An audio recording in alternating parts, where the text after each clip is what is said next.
Shalom. Haleluya, tetap semangat. Puji Tuhan. Haleluya. Ya, walaupun diguyur hujan saudara dari kemarin sore, bahkan perjalanan Pak Ali dari Ketua Pengayuh dari kemarin sore kita di gereja. Ya, puji Tuhan, tidak apa-apa ya. Saudara, kita sediakan pastori. Mereka yang dari jauh tinggal saja di sini. Ada persiapan apapun kita sediakan semuanya. Ya, ini banyak saudara kita yang tidak datang. Kita tidak tahu dari persoalan bagi mereka, tapi kita percaya jika mereka sakit boleh disembuhkan. Haleluya. Ya, ini yang kita kehendaki. Kita rindu untuk minggu depan dan hari-hari berikutnya mereka boleh beribadah bersama-sama dengan kita. Saudara semua yang dikasihi Tuhan, hari ini kita akan belajar tentang Samuel ya. 1 Samuel pasal 25 ayat 32 sampai dengan 33. Ya, ini sambil berjalan, ayatnya sebenarnya cukup panjang Bapak Ibu Saudara, tapi saya mau ambil beberapa saja sambil berjalannya waktu, ya supaya tidak mengambil waktu terlalu banyak. Nah, tapi sambil berjalannya dengan waktu nanti kita akan baca ya. 1 Samuel pasal 25 ayat 32 sampai dengan 33. Sudah menemukan? Ya, kita menemukan, kita akan baca bergantian ya. Saya 32, Bapak Ibu Saudara semua ayat 33. 1 Samuel pasal 25 ayat 32. Lalu berkatalah Daud kepada Abigail, terpujilah Tuhan Allah Israel yang mengutus engkau menemui aku pada hari ini. 2, 3. Terpujilah kebijaksanaan dan terpujilah engkau sendiri bahwa engkau pada hari ini menahan aku daripada melakukan hutang darah dan daripada bertindak sendiri dalam mencari keadilan. Haleluya. Nah, saudara semua dikasih oleh Tuhan. Dari 2 ayat ini saya mengambil sebuah judul saudara. Sikap bijak mencegah bencana. Ya, sikap yang bijaksana, orang yang bijaksana itu akan mencegah bencana. Sebaliknya, lawan kalian yang bijak adalah bebal, adalah bodoh, itu malah akan bisa menimbulkan bencana. Nah, tentunya kita adalah menjadi orang-orang yang bijak. Saudara semua yang dikasihi oleh Tuhan, di dalam kehidupan ini saudara, kalau kita baca dan kita lihat Yakobus ya, Yakobus pasal 1 ayat 2 sampai dengan 3 Bapak Ibu yang dikasih oleh Tuhan. Ya.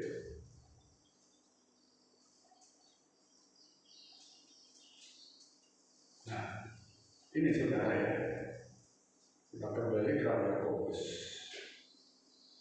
Yakobus pasal 1 sampai dengan pasal 1 ayat 2 dan 3. Itu bunyinya begini. Saudara-saudaraku, anggaplah suatu kebahagiaan apabila kita menjatuh ke dalam berbagai-bagai pencobaan. Mungkin kedengaran ayat ini aneh. Bagaimana kita bisa berbahagia ketika kita jatuh dalam pencobaan tapi Tuhan minta kita bahagia? Dalam terjemahan yang lain begini ya. Saudara-saudara, kalau kalian mengalami bermacam-macam pencobaan, hendaklah kalian merasa beruntung. Maksud itu adalah demikian ya. Hendaklah kalian merasa beruntung, sebab kalian tahu bahwa kalau kalian tetap percaya kepada Tuhan pada waktu mengalami cobaan, akibatnya ialah kalian menjadi tabah. Betul ya, ketika kita mengalami pencobaan kita menjadi kuat dan tabah. Itu. Oleh sebab itu satu kalimat saya mau sampaikan saudara, pencobaan atau sakit itu pelajaran. Mungkin kita yang mengalami sakit, mungkin saudara kita yang mengalami sakit, pencobaan, apapun itu pelajaran. Apakah istri, apakah suami, anak, orang tua, adik, keluarga, teman, itu pelajaran. Paling tidak kita melihat orang itu mengalami masalah, orang itu mengalami sakit, kenapa masalahnya? Supaya kita jangan sampai seperti itu. Makanya orang yang mengalami sakit itu menjadi pelajaran. Kita tidak menghakimi orang. Kita tidak sedang memvonis seseorang, oh kamu sakit berarti kamu berdosa. Tidak.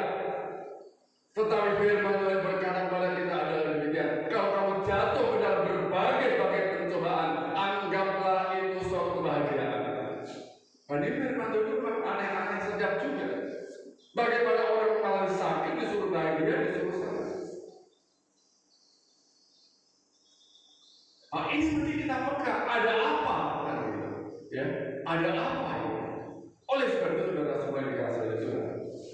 Di dalam kehidupan ini, saudara, selama manusia ini masih hidup, selama manusia itu hidup, kecuali sudah mati ya, orang selama masih hidup selalu diperhadapkan dengan masalah. Betul ya? Ada nggak yang ada masalah dalam kehidupan kita? Ya. Mungkin kita baik-baik saja, tapi bagaimana dengan keluarga kita, dengan orang-orang yang kita kasih? Itu mereka mengalami masalah. Kalau mereka mengalami masalah, itu juga masalah kita. Datang silih berganti, anak sakit, orang tua sakit, suami sakit, ganti lagi, nenek sakit, istri sakit, dan lain sebagainya. Selalu datang silih berganti. Bahkan satu belum selesai, datang masalah baru lagi. Dan banyak orang dibuat stres. Banyak orang dibuat marah, kesal, bahkan ada frustrasi, bahkan menyalahkan orang lain. Ini gara-gara kamu ini, ya? Ini gara-gara Tuhan ini. Yang sering terjadi demikian, bukannya mengkoreksi, bukannya introspeksi atas apa yang terjadi dan menimpa dirinya, tetapi malah menyalahkan orang lain, marah-marah lagi. Bapak Ibu yang diberkati oleh Tuhan,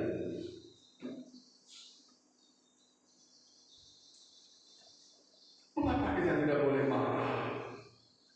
Mengapa Tuhan kau kasih aku masalah dan aku tidak boleh marah? Mengapa aku tidak boleh marah? Jelas-jelas permasalahan datangnya dari mereka. Saudara semua yang diberkati oleh Tuhan, mengapa kita tidak boleh marah, saudara? Satu, karena kita percaya bahwa Tuhan itu mengatur segala sesuatu. Ya, kita percaya Tuhan itu mengatur segala sesuatu. Tuhan sudah atur sedemikian rupa. Kehidupan kita sudah atur sedemikian rupa. Tapi bukan berarti Tuhan itu mengasih sesuatu masalah di dalam diri seseorang. Enggak. Coba saudara bayangkan. Saya misalnya begini.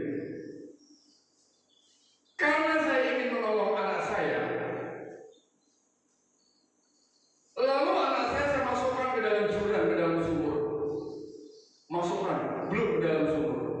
Supaya aku ini kelihatan baik, saya tolong anak saya. Apakah Tuhan seperti itu? Enggak. Ya, tidak seperti itu.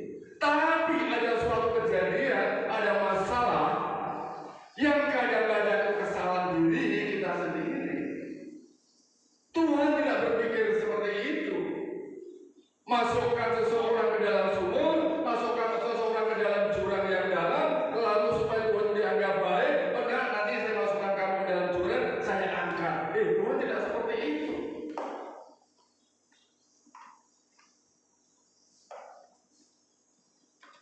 Mengapa kita tidak boleh marah? Karena kita tahu bahwa Allah itu mengatur segala sesuatu. Untuk apa? Kebaikan kita. Yakobus pasal 1 ayat 2 sampai dengan 4 tadi ada untuk mendatangkan kebaikan kita. Roma 8 ayat 28 bagian B. Ini saya potong sedikit. Yang kedua, daripada marah-marah, saudara. Ya. Karena saat menghadapi masalah itu lebih baik dengan sikap yang bijak daripada marah-marah. Daripada kita menyalahkan orang, daripada kita menyalahkan Tuhan, daripada kita menyalahkan keadaan sekeliling kita, lebih baik kita bertindak bijaksana. Lebih baik kita bertindak dengan penuh hikmat di dalam pimpinan Tuhan. Apapun masalah itu. 1 Samuel pasal 25 ayat 32 sampai dengan 33 di atas. Apa yang dikatakan di sana? Kalau tidak bertindak bijak. Terpujilah kebijakanmu dan terpujilah aku sendiri bahwa engkau pada hari ini menahan aku daripada melawan hutang darah dan daripada bertindak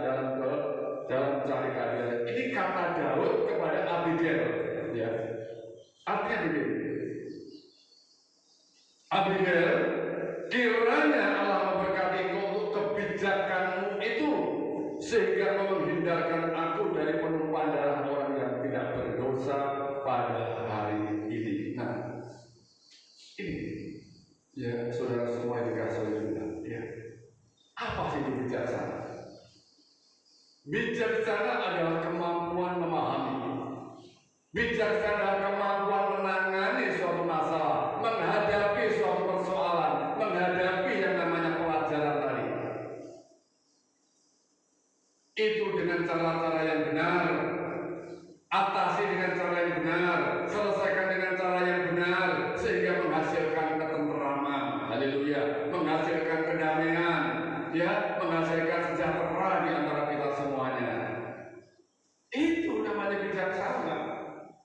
Kalau bijaksana masih menghasilkan yang namanya pertengkaran, masih juga percekcokan dan lain sebagainya, itu bukan bijaksana. Bijaksana lahirnya ketenteraman. Bijaksana melahirkan yang namanya kedamaian. Itu baru bijaksana. Nah, orang yang bijaksana, Bapak Ibu yang diberkati oleh Tuhan, adalah orang yang selalu menggunakan akal budinya. Dia pakai akal budinya, dia pakai hikmatnya, ya. Dia pakai pengalamannya, dia pakai pengetahuannya. Dia memiliki pengetahuan. Dia memiliki juga pengalaman yang banyak. Nah, dia selalu dia pakai ini. Yang kedua, orang yang bijaksana, dia selalu berpikir dengan cermat dan hati-hati. Dia akan berpikir cermat dan hati-hati. Kalau aku lakukan ini, kira-kira bermasalah atau tidak? Kira-kira menyinggung orang atau tidak? Kira-kira menyakiti orang atau tidak? Yang kedua, dia tidak melihat satu situasi atau keadaan dari sudut pandang saja. Oh, enggak dari sudut sebelah kanan saja. Dari berbagai sudut ini dipertimbangkan. Perlu dipertimbangkan apa dampaknya ke depan, apa dampaknya nanti untuk hari-hari berikutnya. Kau usah mengambil langkah seperti ini. Jangan sampai hanya karena kesenangan sesaat, kepuasan sesaat, tapi kedepannya kita banyak mengalami kekecewaan. Itu orang-orang yang bijaksana. Dia betul-betul pertimbangkan, bertindak hati-hati, sangat cermat, pakai akal budi. Ya. Selanjutnya, dia tetap berpikir jernih. Haleluya. Dia berpikir dengan tenang. Sudah sabar, tenang saja. Ya. Meski dihadapkan pada situasi yang sulit, tidak mengedepankan emosi, ya.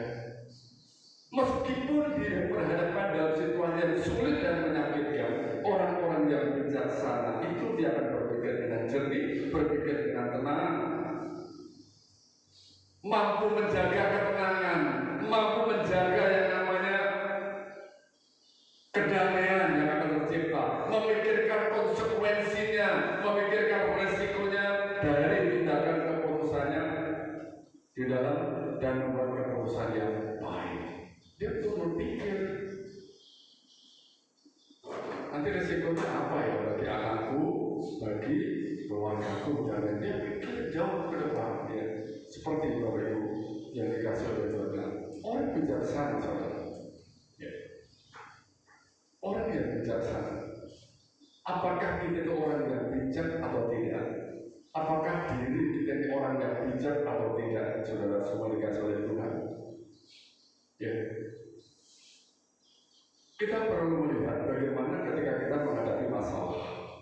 Diri kita, saya, istri saya, siapapun Bapak Ibu saudara-saudara, ketika kita menghadapi masalah akan terlihat itu kita bijak atau tidak, bijaksana atau tidak ketika diperhadapkan dengan masalah. Orang lain boleh mengatakan aku ini orang yang paling bijaksana, aku ini adalah orang yang penuh hikmat, aku ini orang yang penuh dengan pengalaman dan pengetahuan. Belum tentu, karena dalam tindakannya itu akan kelihatan spontanitas saja. Kenapa saudara?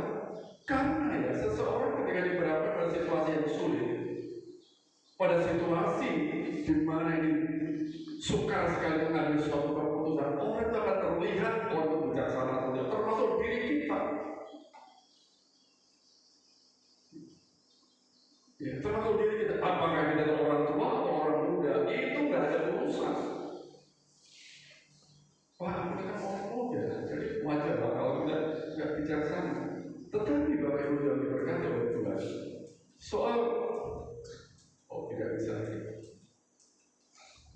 Ya, soal bijaksana, saudara. Ya. Soal bijaksana, banyak orang yang berpikir bahwa itu ada milik orang tua saja. Kenapa begitu? Ya, orang berpikir, oh ini orang tua lah, ini Pak Martin bijaksana. Belum tentu. Ya, belum tentu, saudara. Apakah jika demikian, jika orang tua itu karena banyak pengalaman, lalu ya orang yang bijaksana, orang yang bijak, karena sudah begitu banyak segala sesuatu dilalui, lalu begitu bijak. Lalu apakah orang-orang muda itu menjadi tempat yang sembrono, pihak yang sembrono, pihak yang seenaknya sendiri? Tidak seperti itu. Ya, ya, saudara, semua ini berasal dari Tuhan. Pada dasarnya bijaksana tidak ditentukan oleh umur, tidak ditentukan oleh usia. Berapapun usia kita, saat ini banyak sekali orang yang berpikir ya bahwa orang yang sudah berusia puluhan tahun pun sudah ya, yang terjadi ya banyak yang terjadi ya itu juga masih bertingkah laku yang buruk. Ya, masih bertingkah laku yang buruk, memalukan. Tentu kita melihat banyak orang-orang di luar sana, bukan orang muda, ada orang-orang tua yang mohon maaf, orang ajar, baik dari perkataan maupun perbuatan. Tetapi juga banyak orang yang masih muda, belum punya banyak pengalaman, tapi ketika masalah datang, persoalan datang, apa yang mereka hadapi, justru bisa bersikap bijaksana dan mereka masalah dengan baik. Ya. Saudara semua dikasih Tuhan. Orang bijak, saudara, itu tidak hanya dilihat dari karena dia pintar. Karena banyak orang yang pintar secara ilmu, tetapi mereka tidak berhikmat, mereka tidak bijaksana. Ada banyak pintar nih hebat, yang belum tentu bijaksana, belum tentu. Ya. Saudara semua dikasih Tuhan. Enggak juga bisa dilihat dari penampilan, fisik itu ganteng, itu gagah, itu pakai jas, enggak bisa dilihat seperti itu. Atau karena dia punya kekayaan, atau karena dia memiliki jabatan, atau karena dia memiliki yang namanya kedudukan, yang namanya menjadi tokoh masyarakat juga enggak. Orang bijak tidak selalu jatuh kepada suami, enggak. Ya. Orang bijak tidak selalu jatuh kepada orang yang memiliki kekayaan, memiliki pangkat, tidak. Tidak ditentukan oleh seperti itu. Dia jabatan suami pun karena juga suami yang berperilaku yang mohon maaf sekali seperti orang tua yang akan bertingkah laku yang buruk dan juga sesuatu yang memalukan. Sekarang saya kasih contoh saudara Abigail, ya. 1 Samuel pasal 25 ayat 2 sampai dengan 3. 1 Samuel ya, pasal 25. Oke, ya, puji Tuhan.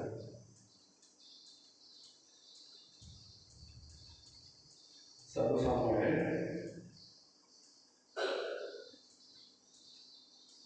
pasal saudara buka dulu 25 ayat 2 dan 3.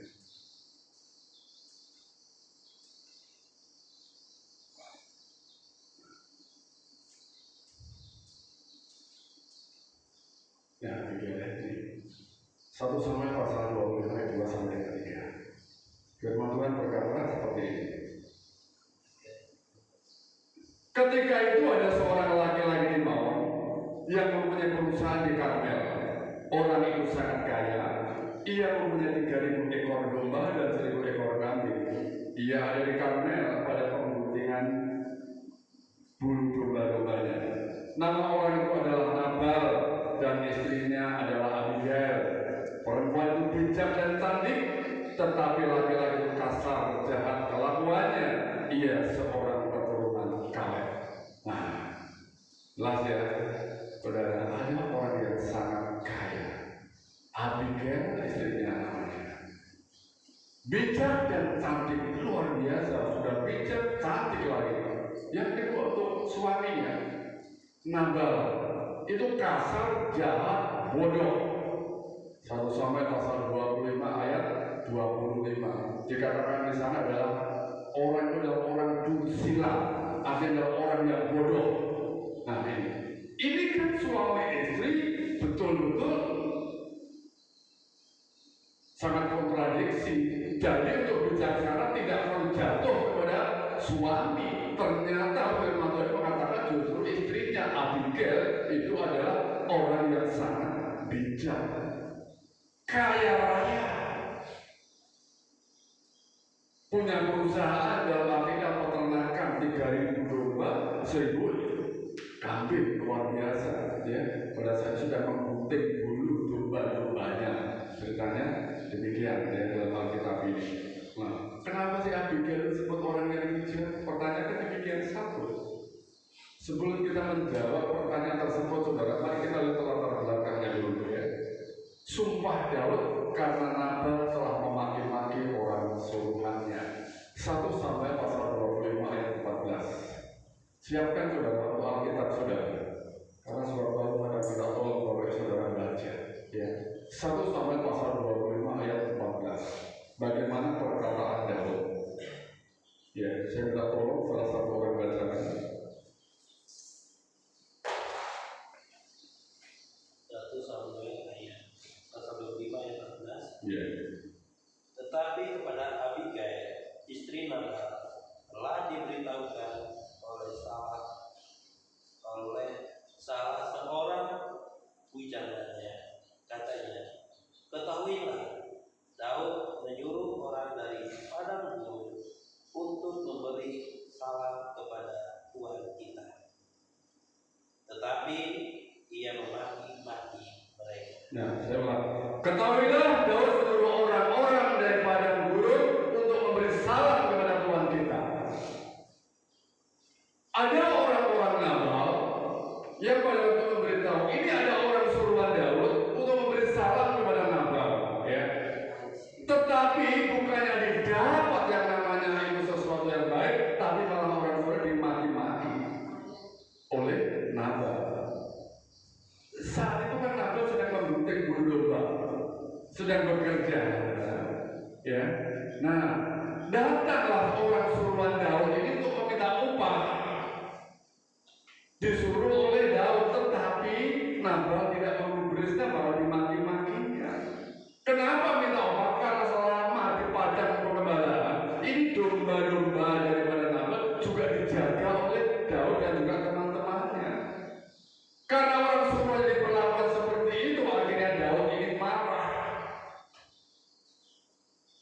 Dan Daud bersumpah. Apa yang dikatakan di sana, saudara? Ini kata Daud, kiranya Allah membunuh aku. Ya saudara, saya kasih aku siap mati apabila tidak membunuh semua orang laki-laki yang ada di sana sebelum matahari terbit. Mengerikan ini saudara, sumpah Daud ini. Jika sampai besok pagi ada satupun laki-laki yang masih hidup bersama dengan Nabal, aku siap mati oleh Tuhan. Suatu keseriusan daripada perkataan Daud ini kepada Nabal. Karena apa? Dia betul-betul kecewa atas sikap Nabal yang demikian itu. Beginilah kiranya Allah hukum Daud, bahkan lebih daripada itu. Jika aku tinggalkan hidup sampai pagi seorang laki-laki saja pun dan semua yang ada padanya, lebih baik Tuhan membunuh aku. Ini sumpah dia. Jadi betul-betul dia sangat marah. Nah ini, Daud betul siap untuk membunuh Nabal, padahal itu sahabatnya. Itu sahabatku, teman baik. Bahkan di dalam 1 Samuel pasal 25 ayat 8 itu udah Nabal seperti orang tua Daud sendiri, seperti ayahnya sendiri. Siapa ayah Daud? Isai. Dia kan itu seperti ayahku. Engkau itu seperti ayahku. Tapi kenapa perlakuan orang-orang itu seperti itu?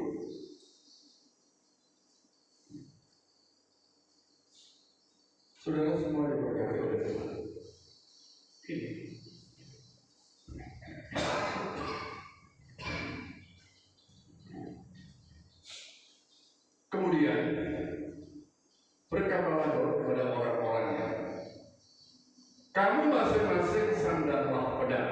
ambil pedang. Lalu mereka masing-masing menyandang pedangnya. Daud sendiri pun juga menyandang pedangnya. Diambil pedang, betul-betul kaki disebut. Daud sendiri pun menyandang pedangnya. Sesudah itu kira-kira 400 orang maju mengikuti Daud, sedang 200 orang menjaga barang-barang yang ditinggalkan. 400 orang berangkat, siap berangkat. Nah, Bapak Ibu yang dikasih oleh Tuhan, jadi inilah latar belakangnya. Kemudian apa yang dilakukan oleh Abigail, kembali kepada cerita Abigail. Kenapa Abigail disebut orang yang bijak? Ya, orang yang bertindak bijak. Pada waktu itu Bapak Ibu yang diberkati oleh Tuhan, 1 Samuel pasal 25 ayat 14 sampai dengan 17. Ya. 1 Samuel pasal 25 ayat 14 sampai dengan 17. Demikian firman Tuhan. Tetapi kepada Abigail istri Nabal, ya, telah diberitahukan oleh salah seorang bujaknya, katanya, ketahuilah, Daud menyuruh orang-orang dari padang gurun untuk memberi salam pada Tuhan kita, tetapi ia memaki-maki mereka, yang dimaki-maki. Padahal orang-orang itu sangat baik, orang-orang suruhan Daud itu sangat baik. Mereka tidak mengganggu kami, tidak diganggu anak buahnya Nabal, dan kami tidak kehilangan apa-apa, enggak kehilangan apapun juga selama kami lalu lalang dengan mereka ketika kami ada di ladang.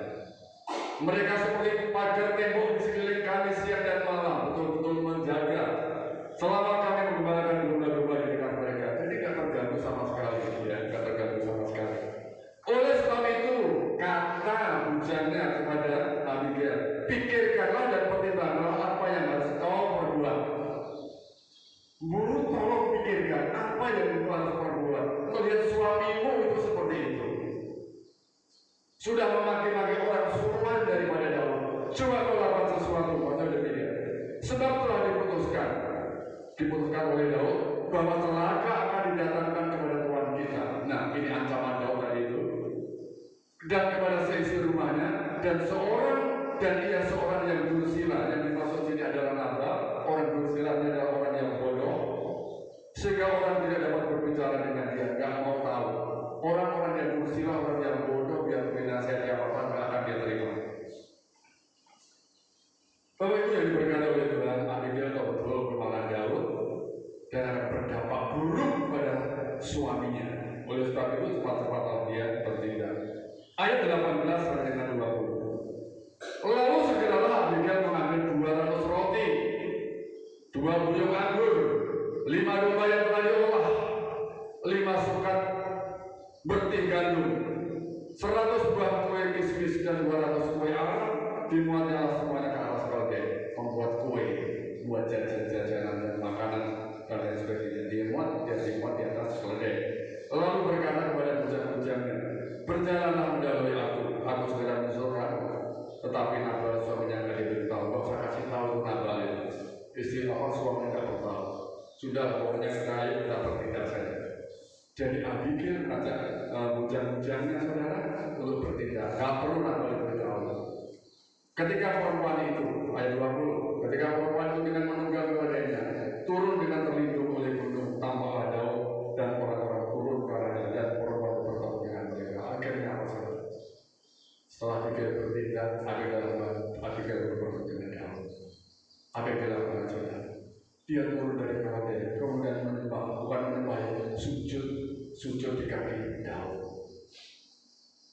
Dia betul mohon kepada Daud. Yang kedua, dia berserah, dia sanggup, dia bersedia menanggung kesalahan daripada suaminya. Ini daripada seorang istri, dia sanggup menanggung kesalahan daripada suaminya atau Nabal.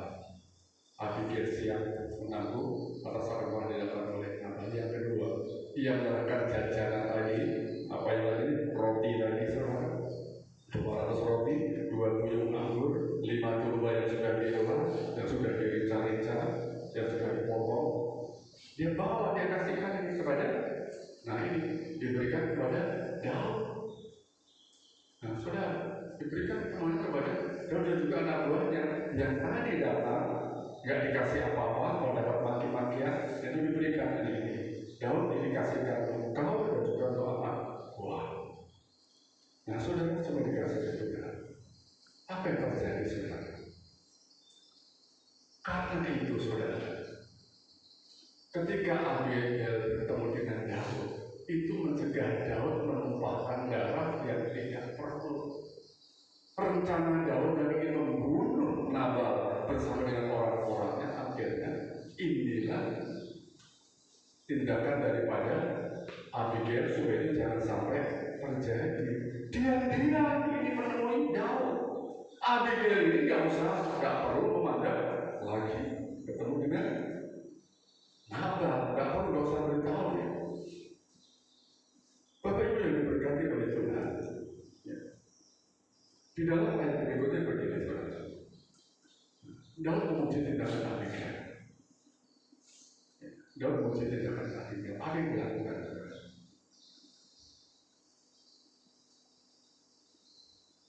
Abigail pada itu berkata kepada saya, aku sendiri tidak melihat keseluruhan tuanku. Aku nggak melihat Daud, aku nggak melihat orang-orangmu. Ketika kau menyuruh orang-orang mengenal, aku tidak tahu. Dia berkata, jangan pedulikan Nabal, jangan pedulikan suamimu. Orang itu memang bodoh, kata Daud. Kata si Abigail di dalam 1 Samuel pasal 25 ayat 25. Orang itu memang bodoh, ini suaminya sendiri itu dibilang bodoh. Karena pribadinya memang sesuai dengan arti namanya, bodoh. Nabal itu artinya bodoh, artinya bebal. Ya, itu artinya bodohnya bebal. Gak usah dengarkan, jangan pedulikan, abaikan saja. Bapak Ibu yang diberkati oleh Tuhan, Daud memuji Abigail yang telah menemuinya, dan Daud dan Abigail setelah menemui Daud juga berterima kasih yang telah membawanya, yang telah menahannya, mencegah untuk melakukan pembunuhan dan main hakim sendiri. Nah, ini bersyukur saudara atas kehadiran daripada Abigail. Bapak Ibu yang diberkati oleh Tuhan, apa yang dikatakan di dalam firman Tuhan ini tadi di dalam nats yang pertama 1 Samuel 25 ayat 32 sampai dengan 34 dikatakan, terpujilah Tuhan Allah Israel yang mengutus engkau menemui aku. Terpujilah Tuhan, puji Tuhan, syukur kepada Tuhan karena apa? Engkau sudah menemui aku. Abigail, engkau sudah menemui aku. Saya bersyukur karena jika tidak, nggak tahu apa yang terjadi dengan Daud. Yang kedua, terpujilah kebijakanmu, terpujilah engkau tindakanmu yang begitu bijak, bahwa engkau pada hari ini menahan aku, mencegah aku melakukan hutang daripada orang-orang yang tidak berdosa. Karena tindakan bijak Abigail, orang-orang yang tidak berdosa tidak jadi mati. Tetapi kemudian ayat 34, tetapi demi Tuhan Allah Israel yang hidup, yang mencegah aku daripada berbuat jahat kepadamu. Jika engkau tadinya tidak segera datang menemui aku, pasti tidak akan ada seorang laki-laki pun tinggal hidup pada Nabal sebagai pacar Jekna ini. Gak ada satu laki-laki pun yang akan hidup sampai esok hari. Diulang lagi saudara ayat ini. Bapak Ibu diberkati oleh Tuhan. Oleh sebab itu saudara, jangan keras kepala. Dampaknya itu kepada orang-orang yang ada di sekitar kita. Gara-gara Nabal yang keras kepala, yang kasar, kemudian juga bodoh, istrinya yang repot, pasangannya yang repot, akhirnya dia harus datang untuk menemui Daud. Kadang-kadang dalam kehidupan kita juga demikian. Banyak kadang-kadang yang apa diperbuat oleh istri, suami yang repot. Lupa itu kan resiko. Maksudnya bukan masalah resiko, ini masalah adalah tindakan bijak atau tidak. Jangan sampai kita melakukan sesuatu hal tentang orang lain yang susah, malah suami yang susah, istri yang susah, anak yang susah. Jangan menganggap bijak gara-gara main hakim sendiri. Apa yang terjadi, saudara? Kalau seandainya itu Abigail tidak segera menemui Daud. Jangan keras kepala. Kalau ada orang yang mengingatkan kemarin, jangan tegar lengkung. Ya. Kalau ada orang yang mengingatkan kita,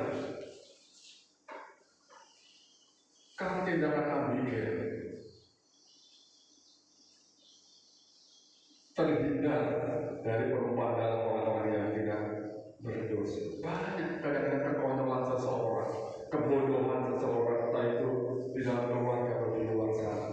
Orang lain yang menjadi korban, anak menjadi korban, istri menjadi korban, suami menjadi korban.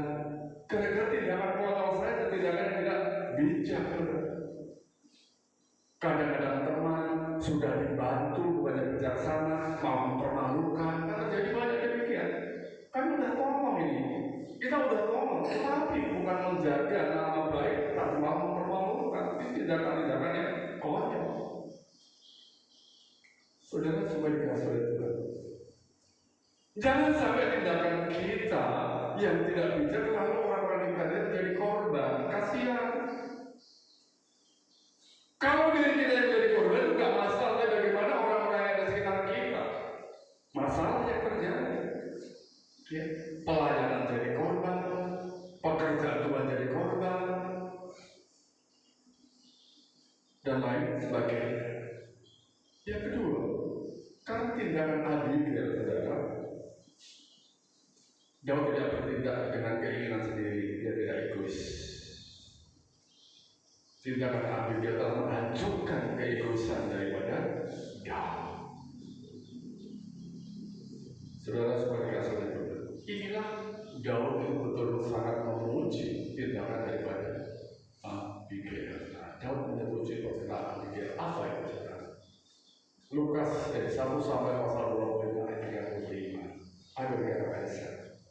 Lalu Daud menerima dari perempuan itu apa yang dibawanya Tobia tadi, yang bawa 200 roti, 5 domba yang sudah diolah itu, dan lain sebagainya itu diterima itu. Daud menerima dari perempuan itu yang dibawa oleh dia dan berkata, pulanglah, Abigail, kamu pulang, ya, kamu pulang dengan selamat ke rumah. Lihat, aku mendengarkan perkataanmu. Puji Tuhan, saudara. Begitu dikasih tahu Abigail dengan dengaran ini Daud. Diberitahu dengan dengaran diterima. Aku mendengarkan perkataanmu dan menerima permintaanmu dengan baik. Aku terima permintaanmu dengan baik. Berbaik permintaan seperti itu. Apa yang terjadi kalau Abigail tidak menerima saudara? Ya, apa yang terjadi?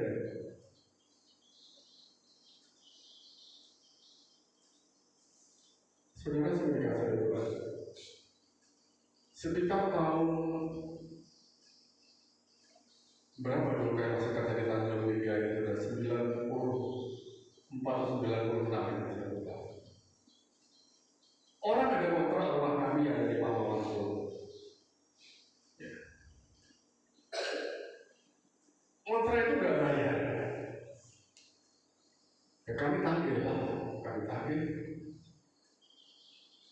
Tapi kalau laki-laki gak ada, yang ada adalah istrinya. Kami melihat istrinya, kayak melihat anaknya, kita kasihan. Kami berhak mengusir sebenarnya, karena nggak bayar. Tapi karena kami memandang istrinya kayak anaknya yang sudah kita kasih waktu. Kadang-kadang seperti itu, saudara. Oleh tindakan istri yang baik, orang itu memandang, kalau aku nggak memandang istrimu, sudah aku usir dari rumah. Kalau aku tidak memandang suamimu, aku sudah mau usir istrimu. Ini kadang-kadang yang terjadi, betul ya? Orang memandang orang lain, menghormati orang lain karena apa? Ada orang di samping bertindak bijak, ada orang di sampingnya melakukan suatu tindakan-tindakan yang bagus, tindakan yang benar, akhirnya bencana tidak akan terjadi. Seperti itu. Jika Abigail tidak bijaksana, itu nanti sudah dicincang oleh Daud dan teman-temannya dan orang-orangnya. Nah, saudara semua dikasih oleh Tuhan. Pilihan yang bijak, keputusan yang bijak, itu pasti menghasilkan kedamaian. Ada suatu cerita. Ada 4 bersaudara. Ya, ada 4 bersaudara. Yang satu ini sakit, yang satu ini miskin, yang satu ini jelek, Ya, yang satu lagi adalah jomblo. Nah, empat orang.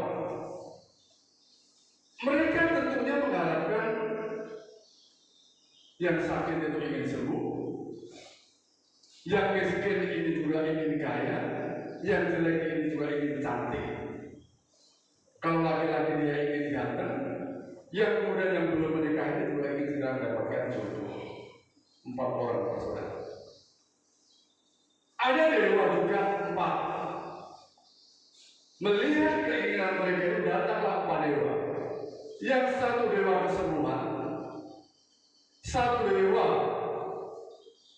kekayaan, satu dewa kecantikan, kegantengan, ya.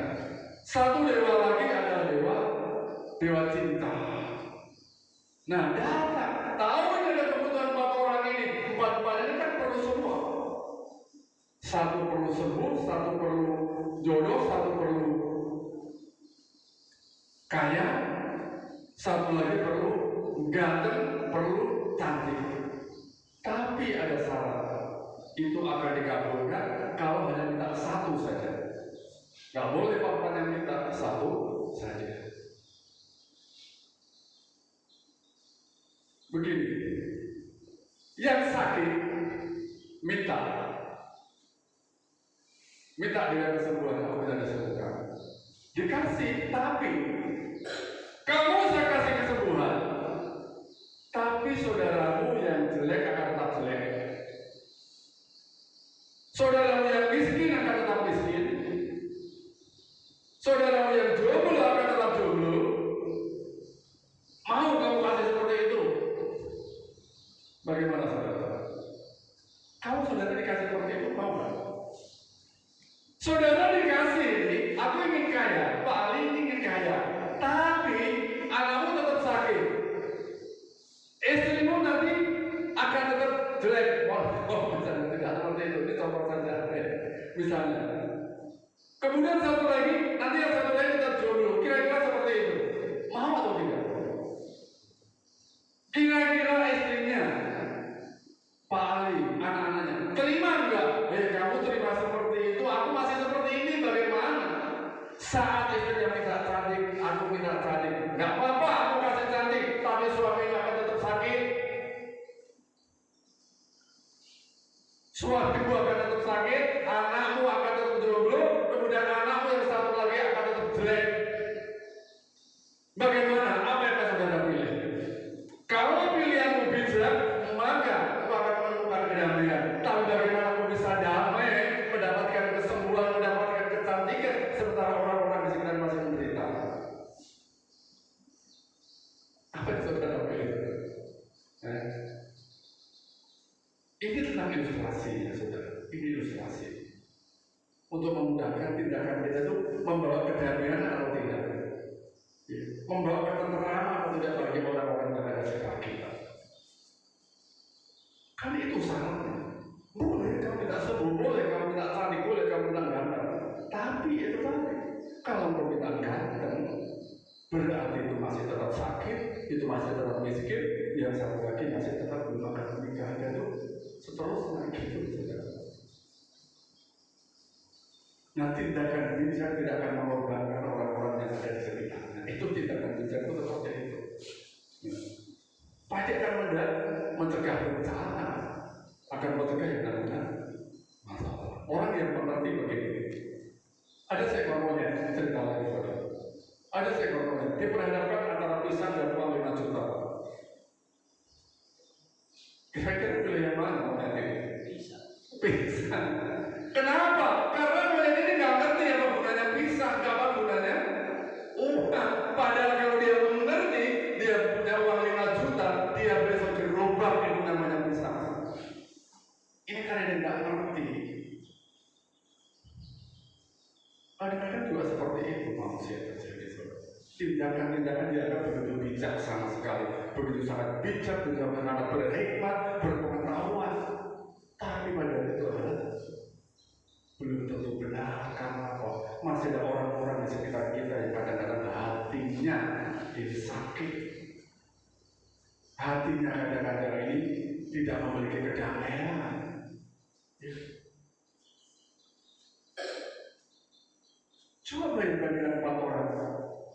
Tuhan, Dewa, aku minta memberikan jodoh. Iya, kasih.